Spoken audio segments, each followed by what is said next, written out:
BFM Business, Intégral Bourse, jusqu'à 18h, le club de la bourse. 3 invités avec nous jusqu'à 18h pour revenir sur les temps forts de la semaine sur les marchés. Nourane Charer est à nos côtés ce soir. Bonsoir Nourane. Bonsoir. Gérante action européenne chez Mansartis. À vos côtés, Eric Franceschini, directeur de la gestion de Bordier et compagnie à Paris. Eric, bonsoir. Bonsoir Grégoire. Et Olivier de Béranger qui complète ce tour de table. Bonsoir Olivier. Bonsoir Grégoire. Directeur de la gestion d'actifs de la financière de l'Échiquier. Olivier, je commence avec vous. Vous connaissez bien le monde des taux, du marché obligataire. Bon, comment on explique ce qui s'est passé cette semaine? Pourquoi est-ce que le 10 ans américain s'est un peu emballé? Pourquoi est-ce qu'on a eu cette accélération? Jérôme Powell a parlé, on a eu des bons chiffres encore sur l'emploi américain. Enfin, est-ce que tout ça était vraiment nouveau pour les investisseurs? C'est toute la question pour la fin de l'année. On était calé sur un 10 ans américain entre 2,80 et 3% depuis environ 6 mois. Et là, on a l'impression qu'on est installé plus durablement au-dessus de 3% et on est dans une espèce de borne, 3,25. Là, on vient de taper un peu le haut de la borne. Et toute la question pour la fin de l'année, c'est de savoir si c'est une hausse des taux qui est due à l'accélération de l'économie, qui est un peu surpris. Je vous rappelle qu'il y a encore un mois, on disait la courbe est trop plate, peut-être que ça nous signale une récession à venir, donc c'était pas mon point de vue, et là, on ne s'est pas trompé. Ou alors, et là ce serait plus embêtant, c'est si le marché a l'impression que la Fed est en retard sur la courbe, le fameux behind the curve. Donc en gros, on est dans une question où est-ce que c'est le marché qui était behind the Fed, ou est-ce que c'est la Fed qui est behind the curve? Moi, je pense que pour l'instant, c'est la première réponse, c'est-à-dire que c'est un calage sur un 10 ans américain qui est plus en ligne avec la croissance. On a dépassé les 4% au deuxième trimestre. On va probablement finir l'année assez proche de 3% aux États-Unis. On a une inflation qui accélère, mais qui n'est pas dans des zones dangereuses. On l'a d'ailleurs vu sur le rapport de l'emploi tout à l'heure, où les hausses des salaires hebdomadaires étaient assez en ligne avec ce qu'on attendait, et même une petite révision à la baisse sur le mois dernier. Donc je dirais que pour l'instant, c'est le marché qui réalise que la Fed ne mentait pas quand elle disait qu'elle allait faire 3 à 4 hausses de taux en 2018 et probablement 3 à 4 hausses des taux en 2019. Et si vous regardez les futurs, donc les taux implicites que donne le marché pour 2019, en fait, on est en train de se rapprocher des dots de la Fed, donc des prévisions que la Fed fait elle-même sur ce qu'elle va faire l'année prochaine. Et finalement, ces dots en eux-mêmes n'ont pas tellement bougé. C'est plus le marché qui a réalisé que la Fed était crédible. Donc pour l'instant, je dirais que c'est le scénario assez normal de croissance forte, inflation normale, et le marché qui le réalise et qui ne panique pas sur un emballement de l'inflation. Pour l'instant, on n'est pas dans ce cas-là, qui lui serait beaucoup plus inquiétant pour les marchés obligataires. Oui, mais ça devient le risque principal, le scénario de risque principal désormais pour les marchés? Vous savez que moi, ça fait maintenant plus d'1 an que j'attends une hausse des taux longs. Alors elle est là, donc je dirais que c'était comme prévu. Ce qui est toujours étonnant, c'est la manière dont le marché réagit. C'est vrai qu'on a eu 10 ans de baisse des taux derrière nous, quasi de manière constante. Continue, oui, c'est ça. Je me rappelle, il y a 3 semaines au Japon, le taux du 10 ans est passé de 0 à 0,10. On avait l'impression que c'était un krach obligataire. Vous regardiez la tête des traders japonais du JGB, ils avaient l'impression que c'était le octobre 87 ou même septembre 2008. Donc je pense que le marché s'est un peu déshabitué de la volatilité sur le segment obligataire. 2018, c'est le retour de la volatilité. On l'a vu sur les actions, on va le voir aussi sur les taux. Et finalement, c'est un retour à la normale et un retour au poids, à mon avis, trop grand des banques centrales sur les courbes de taux. Bon, retour à la normale, Nourane, vous êtes d'accord avec ce diagnostic? Et c'est normal que ça provoque quelques secousses, notamment sur le marché action, parce qu'on a vu quand même un effet mécanique assez direct entre le mouvement sur le taux américain et hier le Nasdaq qui paume 2%. Enfin voilà, on voit tout de suite que le marché action, lui, réagit assez négativement. En fait, je suis complètement d'accord avec ce qui vient d'être dit. C'est vrai qu'en fait, la remontée des taux est très rassurante. En fait, en début d'année, on avait quand même un message contradictoire. Quand on regardait les actions priçaient effectivement une croissance économique forte, alors qu'on était plutôt effectivement sur un aplatissement de la courbe des taux qui finalement faisait craindre une récession. Donc aujourd'hui, la réconciliation de ce message est plutôt rassurant. La deuxième chose qu'on peut dire, je pense, c'est de dire finalement la Fed a extrêmement bien, moi je trouve piloté en fait cette hausse des taux. Quand on regarde en fait la Fed a un double mandat, donc anticiper les niveaux d'inflation et redynamiser la croissance via le plein emploi. Jusqu'en 2015 en fait, elle a baissé ses taux pour arriver à un niveau de taux de chômage à peu près de 5%. À ce niveau-là, elle a commencé à remonter ses taux très très progressivement, avant même d'avoir des signes d'inflation. Aujourd'hui, 3 ans après, qu'est-ce qu'on a? On a une croissance économique qui est forte. On a finalement des niveaux de salaire qui sont plutôt contenus, une hausse d'inflation qui est plutôt contenue, après 8 hausses de taux. Donc moi, je suis d'accord en fait avec ce qui vient d'être dit, c'est-à-dire la Fed n'est pas derrière la courbe. Donc la conséquence de tout ça, c'est qu'on ne devrait pas avoir une augmentation violente des taux longs. Et aujourd'hui, alors la question, elle est effectivement centrale, c'est de dire, est-ce que ce niveau de taux, ou jusqu'à où ce niveau de taux peut aller, et jusqu'à quand il sera récessif? Aujourd'hui, c'est compliqué de répondre à cette question, donc on se base en général sur de la théorie, en considérant qu'il faut, alors la théorie dit, il faut que les taux longs soient à minima égales en fait à la croissance nominale. Et en fonction de cette théorie-là, on a un petit peu de marge. La croissance nominale, elle est à 5,5, les taux longs sont aujourd'hui à 3,2. Il nous reste un petit peu de marge avant en fait que la hausse des taux vienne casser cette croissance. On ne freine pas encore la croissance à ce niveau-là Pour l'instant, non. Ouais. Pour l'instant, non. Ouais. Alors après, l'impact effectivement sur les marchés actions, elle est violente et c'est vrai que... Comment on l'explique simplement? Vous l'avez dit, en fait le marché actions avait déjà pris beaucoup d'avance sur cette croissance que le marché obligataire constate aujourd'hui d'une certaine manière? Le marché actions avait déjà anticipé effectivement, en tout cas aux États-Unis. Hein, oui, bien sûr. Le ralentissement en Europe, effectivement, il est clairement pricé dans des performances des marchés actions européens qui sont plutôt étales. Mais c'est vrai qu'on le voit bien, on a un marché américain qui a été boosté par plusieurs choses. Donc, une croissance vigoureuse. Il faut quand même pas oublier les rachats d'actions qui ont été, enfin, on est à peu près à plus de 1000 milliards en fait, qui correspond à peu près à 5% de la capitalisation boursière aux États-Unis, ce qui n'est pas rien, ce qui est en fait un élément technique de soutien technique à la hausse des marchés. C'est un QI qui se prolonge d'une autre manière, quoi. C'est un QI qui se prolonge d'une autre manière et en fait qui est la hausse des taux, je dirais aussi, est rassurante dans le sens où elle donne un petit peu plus de crédibilité l'année prochaine si on est effectivement un petit peu plus en ralentissement de croissance économique, ça donne de la marge de manœuvre aux États-Unis, chose que nous, on n'a pas en Europe, pour effectivement baisser ces taux en cas de réaction. Ouais, de ralentissement de la croissance. Tout à fait. Bon. Ouais. Eric, alors finalement, tout le monde est content que les taux montent, vous aussi. Le marché action, un peu moins quand même, j'insiste là-dessus, mais le marché voudrais bien être en désaccord avec mes collègues pour animer le débat, mais vous avez le droit d'être d'accord. On a le droit d'être d'accord. Je suis aussi d'accord, il faut savoir ce qu'on veut, effectivement. Ouais. Depuis des années, on craint une inversion de la courbe des taux, on craint parfois de la déflation. Maintenant, on a un Jérôme Powell qui nous dit, qui nous rassure, qui nous dit vous avez à la fois une croissance économique vigoureuse et je tiens l'inflation sous contrôle. On va quand même pas se faire des nœuds au cerveau et chercher des problèmes là où il y en a pas. J'observe effectivement qu'il y a eu hier une réaction importante sur le marché. C'est pas tellement étonnant puisque qu'est-ce qui a tiré le marché depuis 10 ans? C'est fondamentalement les valeurs de croissance. On sait que la hausse des taux est plutôt défavorable aux valeurs de croissance. C'est peut-être le signal d'un début de rotation de style entre les valeurs de croissance défensive et puis les valeurs cycliques value. Je pense qu'on va en reparler. C'est fondamental pour la fin de l'année et pour les années à venir. En moyenne, il ne faut pas non plus être trop inquiet sur l'impact d'une hausse des taux sur les marchés actions. Si on regarde dans le rétroviseur, il y a eu une dizaine de hausses des taux d'environ 50 centimes depuis la fin de la crise.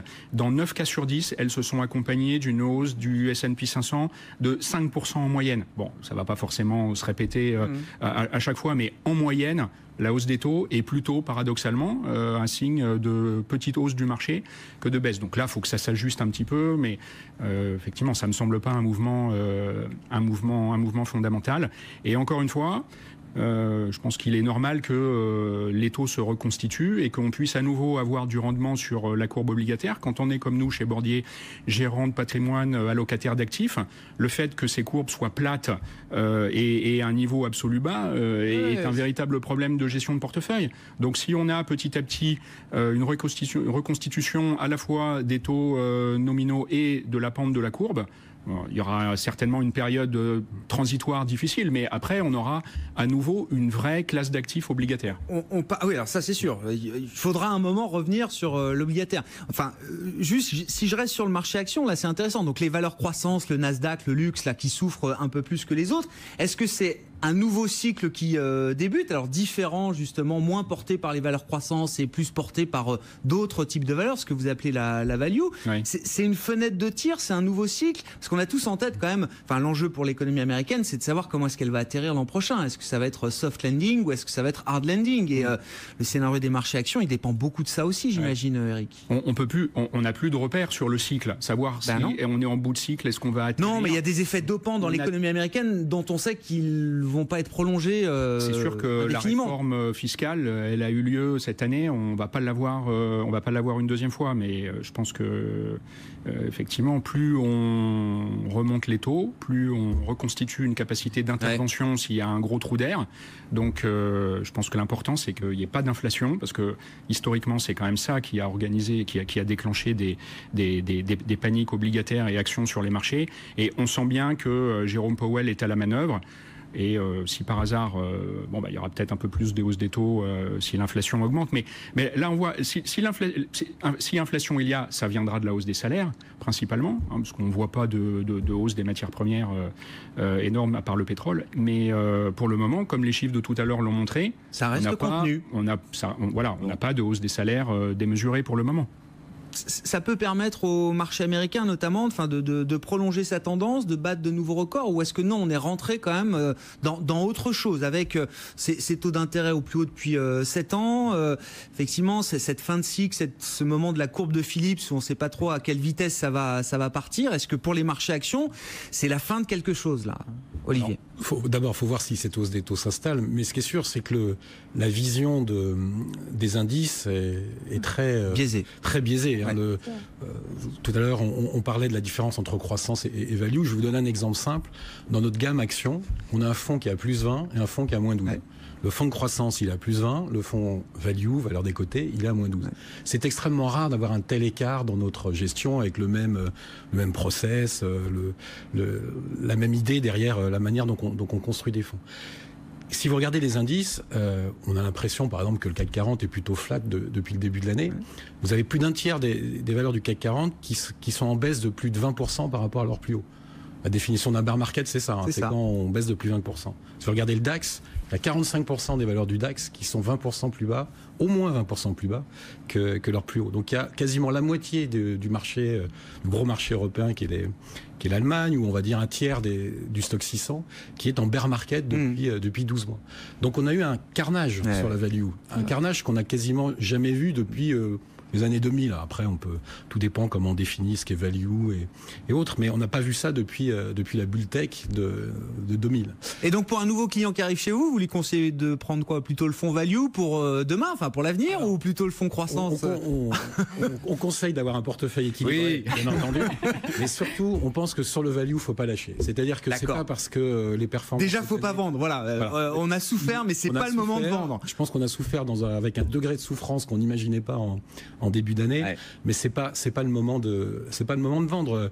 On peut citer des exemples, un titre comme Saint-Gobain, c'est 30% sous le plus haut, ça se paye aujourd'hui 10-11 fois les résultats. Sur les 10 dernières années, Saint-Gobain, ça s'est toujours payé entre 13,5 et 15 fois les résultats. Il y a une décote sur ce type de valeur. Alors, Saint-Gobain, il y a un petit côté émergent, mais plutôt domestique, un peu endetté, avec pas une croissance top line de 8, 9, 10%, ce que le marché a adoré en 2018, qui fait que, évidemment, quand ça corrige, c'est plutôt le luxe qui corrige en premier, c'est plutôt la tech qui corrige en premier, et sur les valeurs plus défensives, plus value, il y a eu quand même moins de carnage, puisque je serais tenté de dire que le carnage, il a déjà eu lieu. Ouais. On marque une pause, Nourane, sur la value, la croissance. Vous êtes croissance chez Mansartis. Oui, je veux bien répondre. Mais bien sûr, mais gardez votre réponse en tête. On marque une pause et la réponse de Nourane Charer dans un instant. BFM Business, Intégral Bourse, jusqu'à 18h, le club de la bourse. On est reparti jusqu'à 18h avec nos invités, Eric Franceschini, Bordier et compagnie, Olivier de Béranger, la financière de l'échiquier et Nourane Charer. Mansartis Gestion, on était sur ce débat alors qui vous passionne mais qui doit passionner tout le monde du coup j'imagine. Moment value ou faut-il rester accroché à ces valeurs de croissance? Juste pour rappeler, valeur de croissance, comment on définit, Nourane, vous êtes gérante croissance comme on dit. Oui, alors avant de répondre à cette question, je voudrais juste répondre à Olivier. En fait, Olivier qui disait il faut effectivement pas lâcher sur les les valeurs value. Donc les valeurs décotées, hein, les valeurs value, les valeurs décotées. Moi, je dirais que dans ces rotations sectorielles violentes qu'on a eues depuis quelques séances, il faut surtout pas lâcher les valeurs de croissance. Pourquoi? Parce qu'en fait, on ne lâche rien. Parce que en fait, à court terme, je pense qu'en fait, la hausse des taux a clairement un impact direct sur la valorisation des actifs, parce que hausse des taux, hausse en fait du taux d'actualisation, donc les valeurs les plus chères effectivement baissent le plus. Et Kering, c'est moins 10% en 2 séances. Voilà, Kering, c'est moins 10% en 2 séances. Je pense que dans un deuxième temps, donc ça c'est la première réaction, je dirais plus mécanique, très mécanique et théorique. Dans un deuxième temps, je pense clairement en fait que les investisseurs vont revenir au fondamental, un peu plus discriminant. Et aujourd'hui, si clairement la hausse des taux en fait est liée à un cycle inflation-croissance, il faut garder des valeurs avec un levier financier faible, avec un levier opérationnel élevé et avec un pricing power élevé. Et là, on se retrouve clairement dans ce que vous nous demandiez tout à l'heure, qu'est-ce qu'une valeur de croissance? Et donc, on se retrouve dans le schéma des valeurs de croissance qui surperforment. Donc, je pense que la hausse des taux peut engendrer un stress à court terme sur le marché, notamment sur les valeurs de croissance, mais en fait, il ne faut pas lâcher et il faut surtout s'attarder sur le fondamental pour pouvoir surperformer dans le temps. Et c'est ce qu'on essaye de faire, effectivement. Non, mais j'adore. Alors, juste, Eric, vos commentaires juste après, mais Olivier, est-ce que la value, c'est juste un call tactique, ou est-ce que non, il peut y avoir un moment value qui se développe un peu au-delà de quelques séances et d'une rotation brutale? Il peut, mais je pense que ce qui est plus intéressant, et Nouran l'évoquait, en fait, ce qui marche mal cette année, c'est le levier, c'est-à-dire l'endettement, c'est-à-dire que vous soyez value ou croissance d'ailleurs, et ce qui marche bien cette année, c'est le zéro dette et le compte de résultat en dollars. Donc en fait, si vous êtes une valeur de luxe, vous n'avez pas de dette, vous avez un compte de résultat en dollars, vous avez fait une super année. Si vous êtes, on peut prendre des valeurs de croissance dans la bière, par exemple, si vous êtes AB InBev, vous avez un PNL plutôt en dollars, mais vous êtes exposé aux émergents et vous êtes très endetté parce que vous venez de faire une grosse acquisition. Vous êtes passé de 110 à 75 euros en un peu plus de 18 mois. Donc toute la croissance n'a pas fonctionné et de même tout le value n'a pas été sanctionné cette année. C'est même une segmentation qui devient un peu artificielle en fait dans ce marché, dans cet environnement de marché. Donc si vous faites des analyses en fait factorielles de performance, vous voyez que c'est le levier, autrement dit l'endettement, qui a particulièrement coûté cette année au style. Donc ça va être une réponse un peu de Gascon, mais je veux dire, dans le value, bien sûr. Là, ce qui est intéressant, c'est des valeurs pas endettées qui ont été très fortement sanctionnées. Là, je pense qu'on a devant nous quelques trimestres de bonnes performances parce qu'elles vont vraiment bénéficier de la rotation de la croissance vers le value. En revanche, le value très endetté, c'est souvent des cas un peu particuliers. Je dirais c'est plus des cas de stock picking que des cas d'allocation de style. Je comprends. Très clair. Bon, value, croissance, même si la segmentation est un peu artificielle parfois, mais ça reste quand même une grande classification des marchés. Qu'est-ce que chez Bordier, j'ai pas trop de doute quand même, la croissance, c'est toujours un truc. Chez Bordier, historiquement, une maison suisse, on est évidemment plutôt sur les valeurs de croissance, mais on a eu peur de la hausse des taux. On a eu raison un peu trop tôt, mais en début d'année. Donc, on a un peu inversé, on a un peu mis de l'eau dans notre vin et on a un peu pondéré les valeurs cycliques. Mais il y a des valeurs, d'ailleurs, il y a certaines valeurs cycliques value qui commencent à avoir. Regardez, Total, c'est pas une valeur de croissance défensive, elle est pas rangée. Et pourtant, là maintenant, on est à un cycle pétrolier où on voit qu'il y a quand même un redémarrage de l'activité. Il y a des valeurs value qui peuvent quasiment être à cheval entre les deux définitions. Je pense, il faut aussi voir, est-ce que on pense que en moyenne, un retour à la moyenne arrive au bout d'une certaine dose de surperformance. J'ai pas fait des calculs précis, mais on est à un pourcentage de surperformance du style croissance défensive sur value qui est jamais ou rarement vu. C'est historique, bien sûr. Cas. On a des divergences historiques en termes de. Ce matin, je lisais une note excellente d'un confrère luxembourgeois, je m'excuse de réutiliser, mais il avait dit, c'est un gérant value, malheureusement, il dit, depuis 10 ans, si je n'avais fait que rebalancer mon portefeuille une fois tous les trimestres en prenant les 10 valeurs qui ont le mieux performé le trimestre précédent, et si j'avais pas travaillé, si j'avais juste fait mon tableur Excel, j'aurais fait une performance extraordinaire. Donc est-ce que et parce que ça c'est typiquement la gestion momentum qui performe très très bien dans les périodes de grande visibilité et de baisse des taux, mais il n'y a qu'à prendre un tracker S&P et c'était réglé. Voilà, pas besoin exactement. De faire les 10 valeurs. Et on se dit que cette gestion momentum qui est intéressante, fatalement là pour le moment a acquis une telle avance voilà. Donc nous, effectivement, je ne sais pas si on se mettrait sur de la value aujourd'hui si on n'en avait pas, mais on en a, et comme Olivier le dit, c'est pas le moment de lâcher, effectivement, le pire est derrière nous. Ouais. Je reviens avec vous, Nourane, quand même, parce que vous dites, si on est dans ce schéma croissance plus inflation, il faut surtout pas lâcher ces valeurs de croissance qui souffrent un petit peu aujourd'hui. Si on est dans un schéma de ralentissement quand même de la croissance à venir, je sais pas, aux États-Unis ou déjà dans les émergents ou même en Europe, on voit qu'on a franchi des paliers à la baisse. Est-ce qu'on se retrouve pas avec des valeurs qui sont quand même un peu plus cycliques que ce qu'on imaginait? Je pense au luxe notamment, et c'est les interrogations qu'ont les analystes aujourd'hui. C'est ce momentum du luxe, cette dynamique de croissance. On voit que le patron de Kering, Gucci, il est quand même obligé d'aller rassurer ses vendeurs en disant oui, vous avez des petits trous d'air dans le chiffre d'affaires, mais vous inquiétez pas, tout ira bien. Donc ils reconnaissent quand même qu'il y a des à-coups et que le cycle porte quand même ses valeurs aussi, Nourane. Le cycle porte ses valeurs, mais je pense que si on est en période de ralentissement, justement, pour résumer un peu le style de gestion... Elles souffriront moins que les autres? Souffriront moins si vous, si vous choisissez des valeurs à fort pricing power. Vous parliez du luxe, effectivement, c'est des valeurs à fort pricing power. On peut reprendre l'exemple de l'automobile, qui est un secteur qui est complètement déflationniste, qui n'a pas de pricing power. Et dans ces cas-là, effectivement, c'est un secteur à ne pas jouer en période de ralentissement et on le voit bien, ce qui se passe clairement. En revanche, les équipementiers automobiles qui ont un vrai pricing power. On peut parler aussi des équipementiers un peu plus du type Infineon qui ont un vrai pricing power. Sur une croissance de 10, il y en a 8 qui viennent d'une hausse des prix.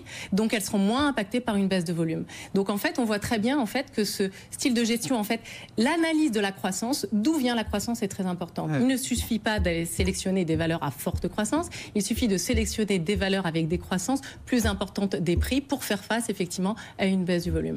Et là, je pense qu'effectivement, dans ces cas-là, on est sur quelque chose qui est performant presque quel que soit le cycle économique.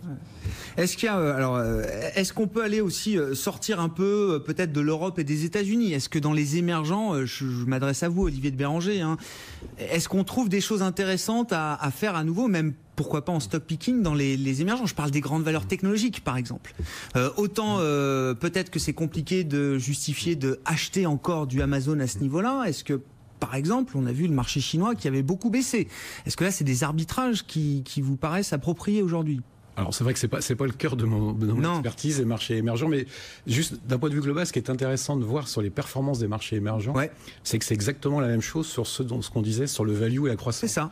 C'est-à-dire c'est les pays qui sont mal financés, donc en gros qui sont endettés en dollars, qui génèrent pas de cash flow en dollars, mais qui ont une dette importante, type Turquie, Argentine ou autre. Je rappelle que l'Argentine, il y a 18 mois, on se battait pour acheter du bond argentin à 100 ans.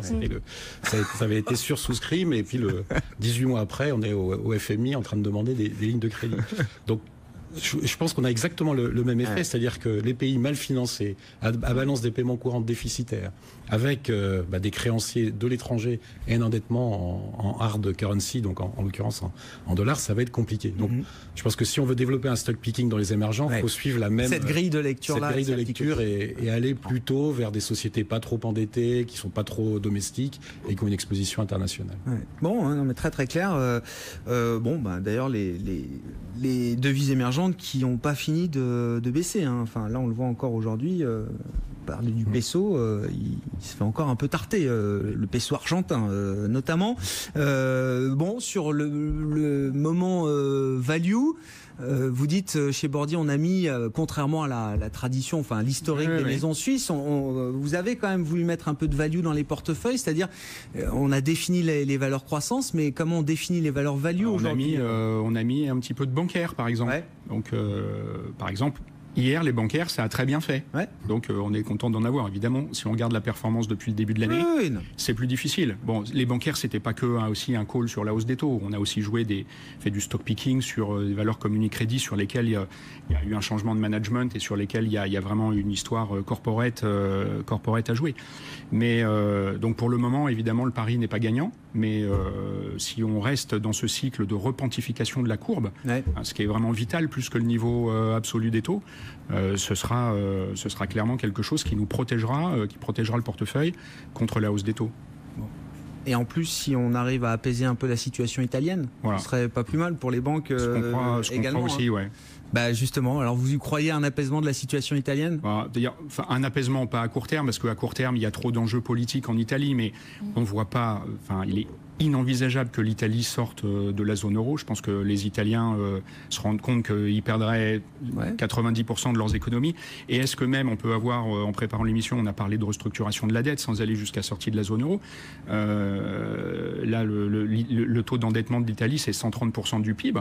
S'ils commencent à restructurer, les taux vont monter à 10 et là, ils seront en faillite. Donc je pense que là, on est dans une période de négociation. C'est un peu comme Trump aux États-Unis. Il faut aboyer très très fort pour montrer qu'on est prêt à aller loin. Et donc le marché joue un peu à se faire peur, vous dites, par rapport à ça? Il faut faire attention parce qu'effectivement là on est déjà un spread entre les bonos et le Bund qui est très élevé, donc on doit souffrir quand on est sur des obligations. Ça peut aller encore un peu plus loin, mais une restructuration de la dette ou une sortie de la zone euro, je pense que c'est pas possible. Donc il y a peut-être un peu de stress intermédiaire, mais in fine, peut-être que ça vaudra le coup de revenir sur la dette italienne dans quelques semaines. Le BTP. C'est ça, Bono, c'est les Espagnols, c'est ça? Ils ont tous leur petit nom, voilà, non, mais il n'y a aucun problème. Vrai. Le BTP, le 10 ans italien, c'est comme nous, l'OAT française, voilà, c'est le BTP italien. À 3,40 l'écart de taux, effectivement, autour de 285 points de base par rapport aux 10 ans allemands. On va reparler de l'Italie, bien sûr, avec nos invités du Club de la Bourse, mais on marque une pause et puis la clôture des marchés européens. On perd 1% à Paris ce soir et un peu plus de 1% sur le DAX à Francfort.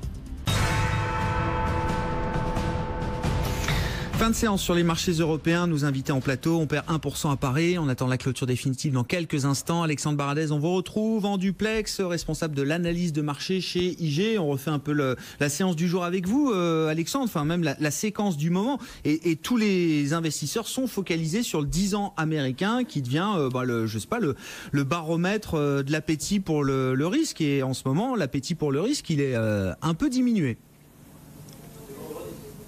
Effectivement, c'est ce qu'on voit, c'est la question des taux liés au dollar également. Donc on voit que c'était la thématique de cette semaine. J'entendais à l'instant vos invités parler de la pente des taux et il semble que le marché réagisse à ça en fait. Au-delà juste du taux 10 ans, le delta entre le 2 et le 10 ans par exemple, qui s'est bien redressé. Donc cette pente de taux qui s'est un petit peu, cette courbe de taux qui s'est un peu repentifiée. Le décrochage du S&P est arrivé pile à ce moment-là. Donc ça c'est quand même le signe que le marché finalement se pose des questions sur cette nature de mouvement de taux. Est-ce que effectivement c'est un signe de croissance pour les années à venir. Ça veut dire que c'est moins focalisé sur les hausses de taux court terme, vu qu'on a une pente qui se refait un petit peu, mais on peut se poser la question, pourquoi le marché réagit finalement, n'a pas réagi alors que la pente de taux s'est écrasée la courbe de taux s'est écrasée pendant des trimestres entiers et réagit à partir du moment où on a effectivement une petite repentification. Donc ça c'est le premier constat. Et puis on voit qu'il y a un segment, et ça c'est logique donc de voir tous les indices qui baissent ensuite, ce sont les techs. Ce sont les techs qui mènent la charge baissière depuis quelques jours maintenant.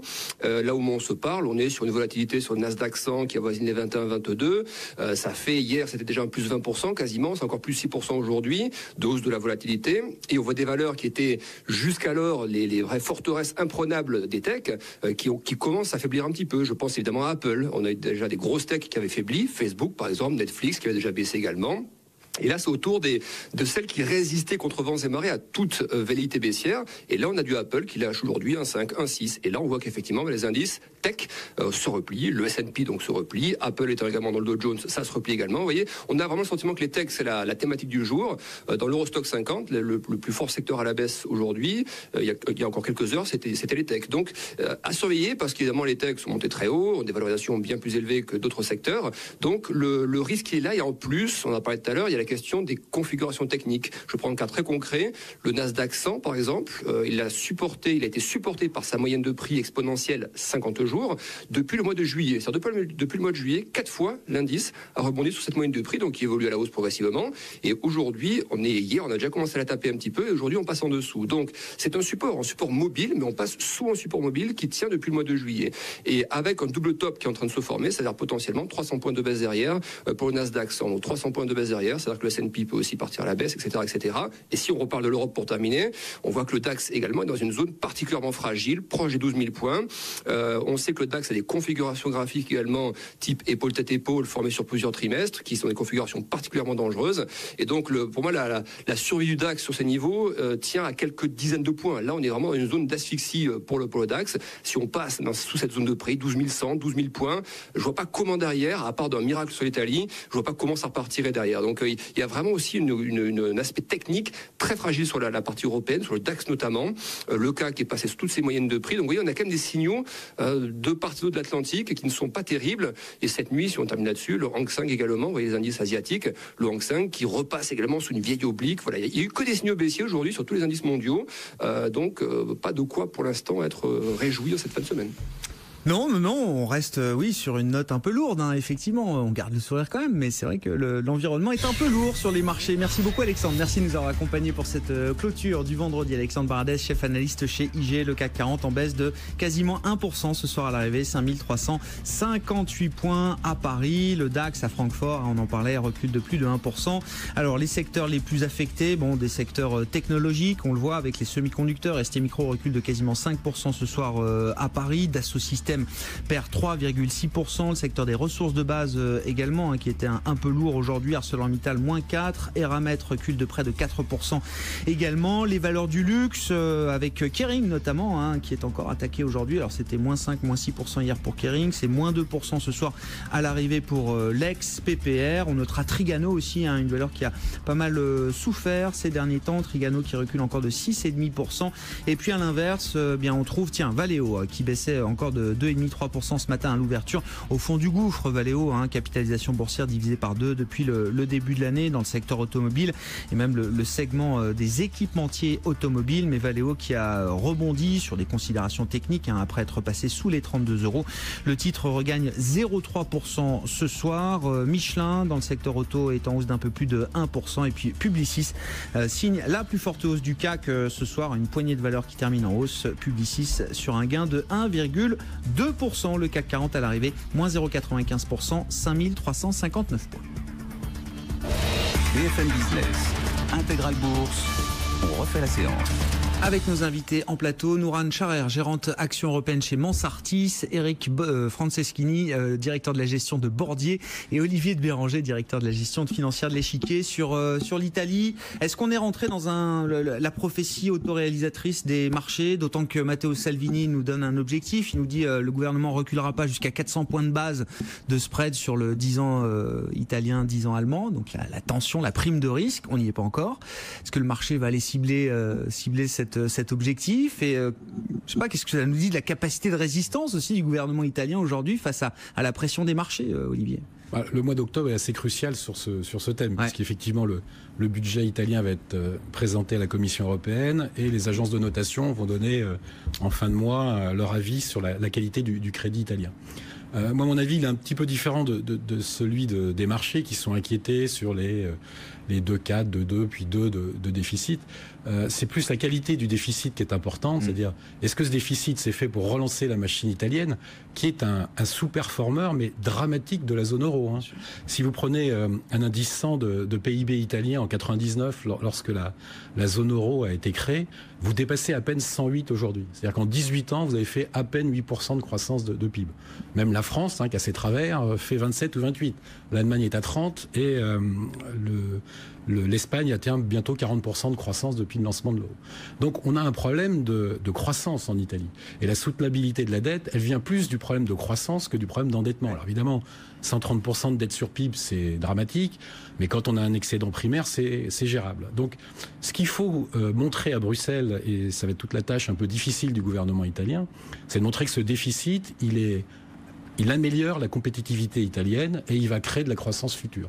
Autrement dit, il va augmenter le potentiel de croissance de l'Italie qui est dramatique. Je n'ai pas regardé les derniers chiffres, mais on est sous 1% de croissance potentielle en Italie. Donc si c'est des dépenses pour baisser les impôts, par exemple, pour rendre l'Italie plus compétitive, si ce sont des dépenses d'infrastructure, si ce sont des dépenses qui génèrent à terme de la croissance, je pense que Bruxelles n'aura pas trop de soucis. Sauf qu'il y a eu un vote, Olivier.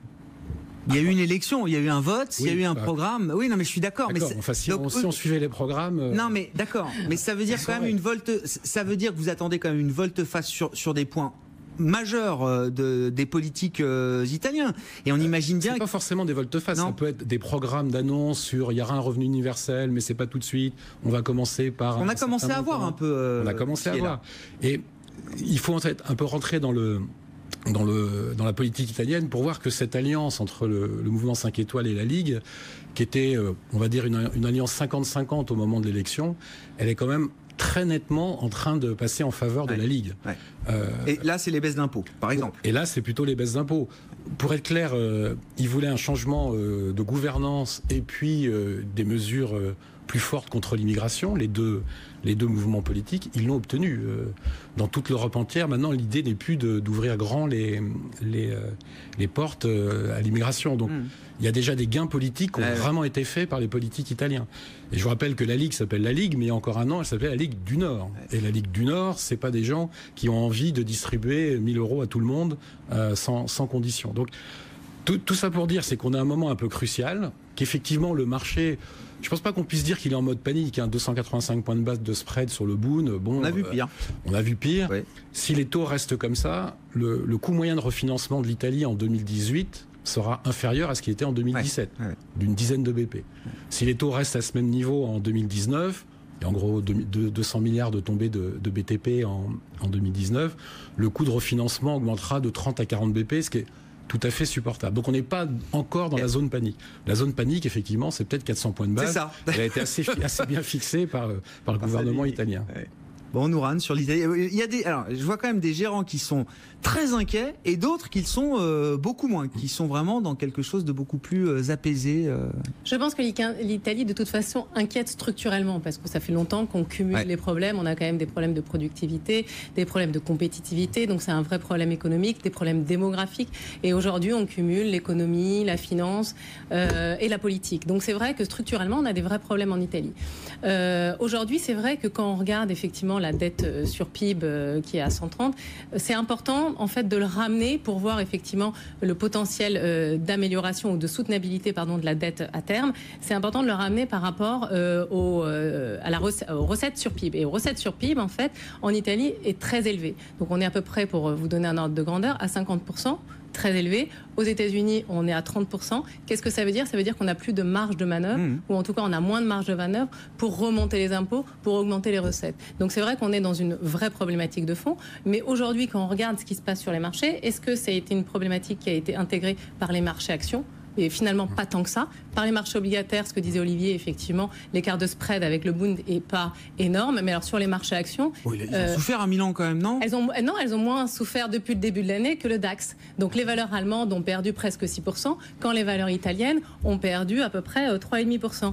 En fait, l'explication, elle est très simple. C'est-à-dire qu'aujourd'hui, quand on regarde, pour aller un peu plus loin que le problème italien, quand on regarde l'hétérogénéité des performances au sein de la zone euro, en fait, elle est clairement liée, en fait, aux différentiel de positionnement sectoriel des indices. Et c'est vrai qu'en Italie, avec 37% de l'indice qui est sur les bancaires, on comprend clairement pourquoi l'indice italien en fait a légèrement reculé. Mais le DAX en fait a cumulé. Mais qui a moins de banques normalement, le DAX. Il a fait pire encore. Hein. Qui a moins de banques, mais qui a beaucoup plus d'automobiles. Donc en fait, qui a à peu près 13% de son indice sur l'auto.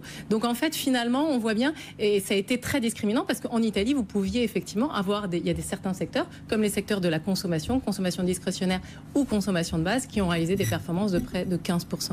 Donc encore une fois, si on s'attarde sur le fondamental et si on investit sur des valeurs de croissance, telles que les valeurs de consommation en Italie, on faisait des très belles performances. C'est ça, en tant qu'investisseur, gérant action, ça vous a pas empêché d'aller choisir des dossiers italiens cette année, par exemple ? Du tout. On marque une pause, messieurs, direction New York. On va retrouver Sabrina sur place. Et la séance est en train de basculer assez nettement dans le rouge, et le Nasdaq en premier, qui perd 1% pour l'instant.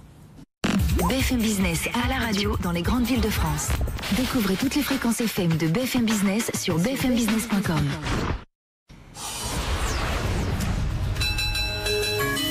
Sabrina, on vous retrouve en cours de séance sur les marchés américains en duplex depuis le Nasdaq à New York. Et là, c'est pas terrible. On est sur les plus bas niveaux de la séance. Sur les 3 indices américains, on perd 200 points pratiquement du côté du Dow Jones, 26 438 points. Le S&P 500 de son côté, 0,6%. Quant au Nasdaq, on perd 1,3% après une ouverture quasi inchangée. La baisse s'accélère donc suite à la publication des chiffres de l'emploi, une publication toujours très attendue, très suivie, avec ces 134 000 créations de postes sur le mois écoulé.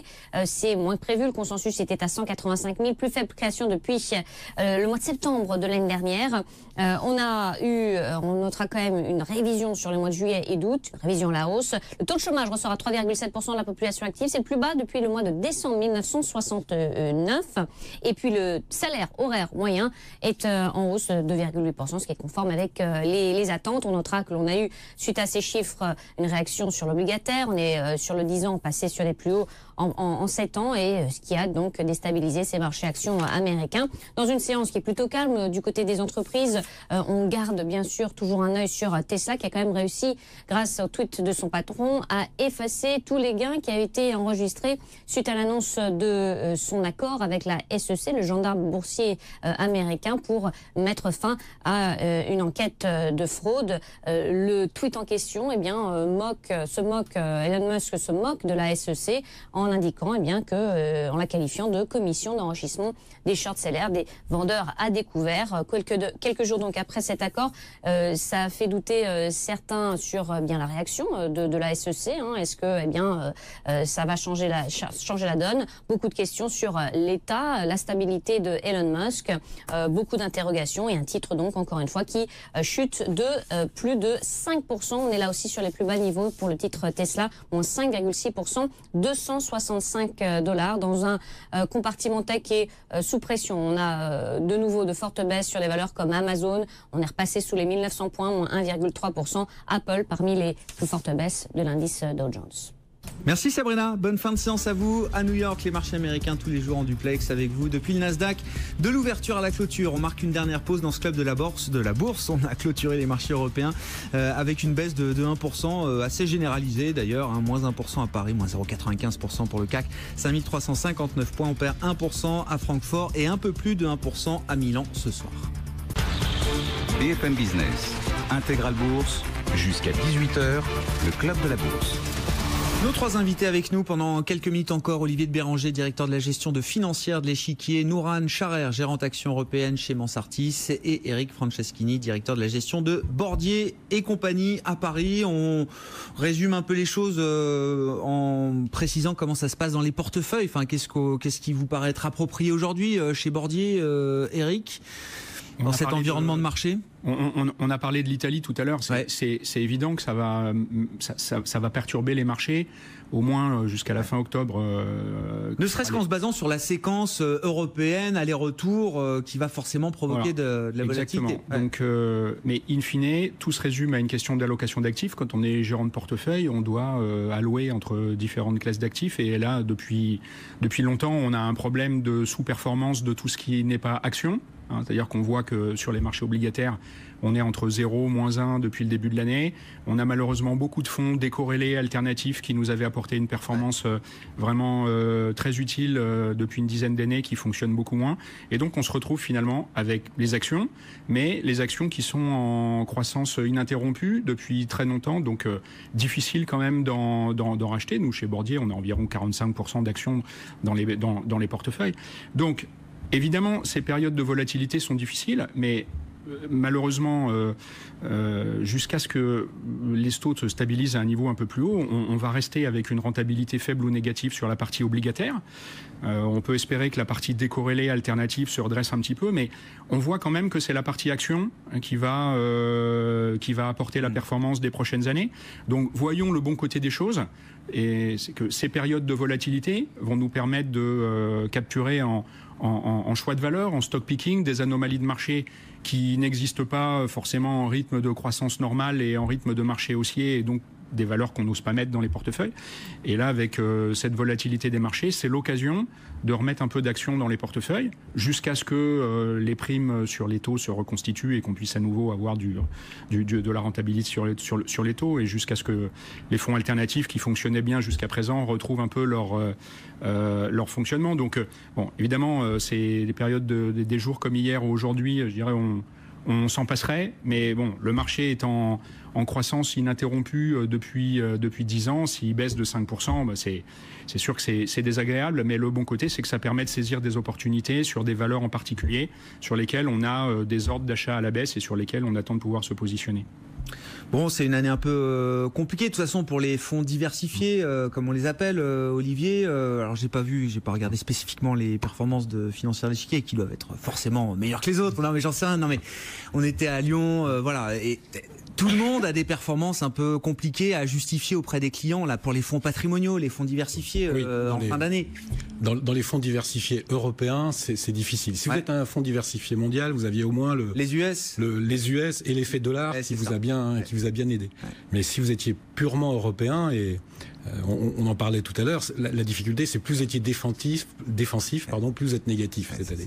Et ça c'est assez... À vouloir, en voulant être prudent, c'est là où finalement... C'est là où on a le plus souffert. Effectivement, les taux, cette année, si vous faites 0 sur les taux, vous êtes dans les bons, quoi. Donc, les fonds décorrélés dont parlait Eric, que ce soit les long short ou les fonds de prime de risque, très à la mode l'année dernière, tout ce type de fonds, on est moins 4, moins 5, moins 6, voire moins 10% pour certaines stratégies qui jusque-là étaient assez peu sorties de la route. Donc, c'est vrai, et je rejoins ce qui vient d'être dit, à long terme, de toute façon, il n'y a que les actions sur les niveaux de taux actuels qui peuvent donner de la rentabilité. Il y a peut-être un actif obligataire qui commence à être intéressant, c'est le 2 ans américain. Vous avez du 2 ans américain à 2,90. Le taux court américain, d'accord. Le taux court américain, vous n'avez pas trop de sensibilité à une remontée plus globale des taux. Je parlais tout à l'heure des DOS de la Fed. En gros, on est sur un atterrissage autour de 3,5 sur les taux courts aux États-Unis. Ouais. Si jamais on atteint ces taux-là sur le 2 ans américain, là, ça devient intéressant. C'est un achat, oui. Vous avez peu de risque de variation de mark-to-market et en plus, vous avez un portage très intéressant. Et je rappelle quand même que le seul actif sans risque du monde qui rapporte de l'argent, ce sont les emprunts d'État américains. Tous les autres, c'est zéro ou négatif. Donc ça peut être une occasion.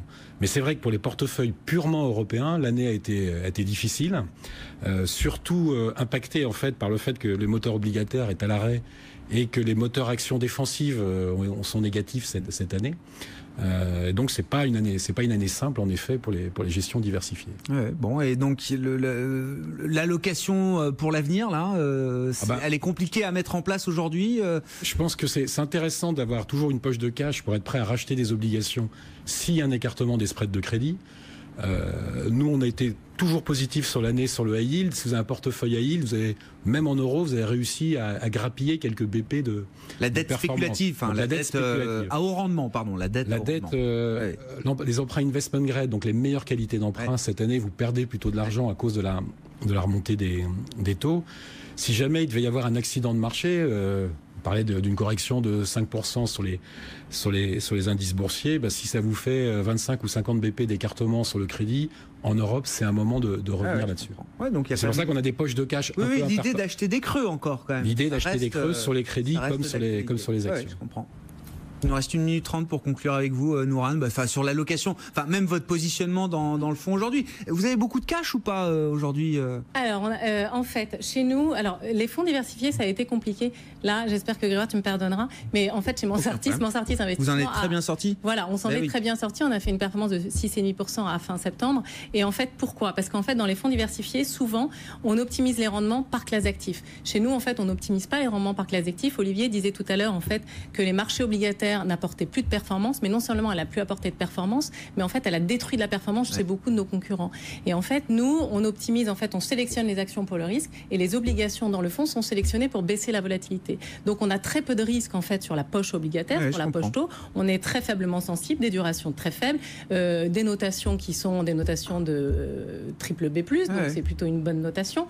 Donc voilà. Donc en fait, à mon avis, cette vision globale du couple rendement-risque sur le fonds au global a permis effectivement au fond de bien résister. La deuxième chose, c'est qu'effectivement, le disait Olivier tout à l'heure, l'allocation géographique a été un vrai booster, puisqu'en fait, avoir une bonne allocation géographique et être surtout exposé aux États-Unis et pas aux émergents. Donc nous, on n'est pas exposé aux émergents on n'est pas exposé aux émergents qui sont dépendants de la production de matières premières.